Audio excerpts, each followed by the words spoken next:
I think that my responsibility to my students is to make the real world come to life. What will happen to you if you want to keep reading at a third grade level? If you pretend like the real world doesn't exist outside of these four walls? Or if you've just forgotten how brilliant you are? My job is to remind you. I think we're all clear about what the stakes are. My kids live in the killing fields. They're either going to get up and get out of here and do something amazing, or they will become the statistic.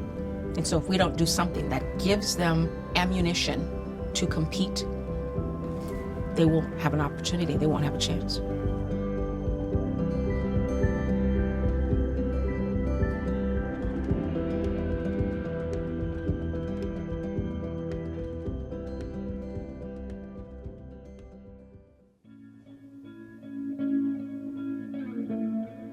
I am Sabrina Moore. I teach 6th grade humanities. 6th grade is important because it is the first year that you come into middle school. In elementary, it's more about becoming the scholar that you're going to be. Then when you get to middle school, you start to develop your own identity. My classroom is not about what I have to share, because I have a lot. I want you to become you, like who you are. I'm a horrible student, always have been. I sucked at school, like in a major way. When I was 30, I had this manager who said, "You need to go back to school. You're so smart." And I was like, yeah, but school's not for me. My intelligence doesn't come from that place. Like, I don't need that. And she gave me a dictionary and a thesaurus and these books. And she's like, read these books. And wherever there's a word you don't know, underline it and look it up. And it turns out I didn't know a lot of words. My vocabulary was very limited. And I was like, whoa, I did learn a lot from reading that book. And I went back to school. And I just thrived. I basically walked the stage on a Saturday, and I hadn't looked into teaching. I just knew that that was the next step. And so on Monday, I walked to my boss and I was like, I quit. I'm supposed to be a teacher. For me, it was full circle. It was everything that I thought it should be. I was everything that I needed from teachers, from my kids, and I happened to be in classrooms with kids who understood me. We all bring this whole melting pot of chaos and confusion and hurt feelings, and we could share that. And let's learn some stuff. Let's learn about our community and what changes we can make. Okay, so all of you have to stop whatever you're doing. The first step in this is to have a vision. Like, this is what we really want to see as a result of solving this problem in the best of worlds. This is our vision. A lot of times in urban environments, the kids are limited in what they envision the future to be. It's just this abstract thing to us.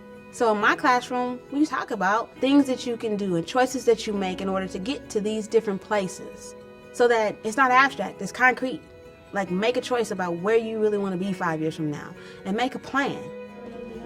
Are we really using our personal opinion to qualify whether or not something is fair? I can have my opinion, and my opinion is worth something, but it's not the real evidence. Find evidence. In our class, we really made an effort to stay away from just my opinion. Tell me your opinion, but support it with evidence. My kids are all day long. Here's an article. Here's informational text around these 3 people. What do they have in common? What don't they have in common? How do you prove that? What does the text state? And don't just tell me what you think. Tell me where you found that in the text. That all starts to help them to realize, like, wait, I'm smart. How you, as a young person, demonstrate mastery or demonstrate your ability to really move in this world is your ability to challenge me, to challenge each other, to question everything. All right. Can somebody read the outcomes? All right, common thread, ELA strategies confirmed. As teachers, we try to isolate teaching these skills of reading a text and using context, but it's not in isolation. When I read something, I might have to read it 5 times because of some of my learning challenges, but I'll read it and I'll underline it and I'll highlight it and I'll do all these close reading strategies that we try to teach. Even if it's a text that I gave you that's for 12th graders, what do you find in that? What do you know about that? How's this connected to me? And then learning comes alive. The thing that is often left out is that this has to be applied to real world. What do you need to do in life? You have to write it and prove it. You have to justify your thinking.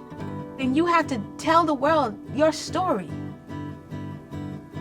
My gift in education is to teach my kids to be activists, to really understand that life owes you nothing. but you can take it all. There's a way a true teacher walks in the door. They have this swag about them. Like, I'm concerned about getting to know who you are. And if I can get to know who you are, I can teach you something. There's something special about that person because you never can articulate where their impact ends. And if you can be genuine in who you are, those kids will learn from you and you will learn from the kids. Let's go! If you're not in after school or don't have a sixth period, you need to be gone. No talent show unless you're with a teacher. Say, we got you, Madison Talent. Do your best. They told Dr. Taylor nothing good can come out of Sabrina Park, out of this neighborhood. And everything good comes out of this neighborhood.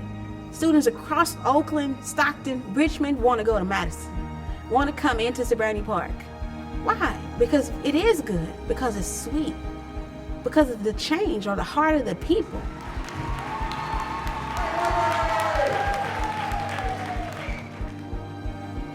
And so I want my kids to remember, like, no matter what, you be proud of who you are and move like that. At your core is something magical. Bring you to every environment. Don't water it down. Don't become somebody else because you think that that's what the world requires of you. Don't do that because they don't know you. They don't know you.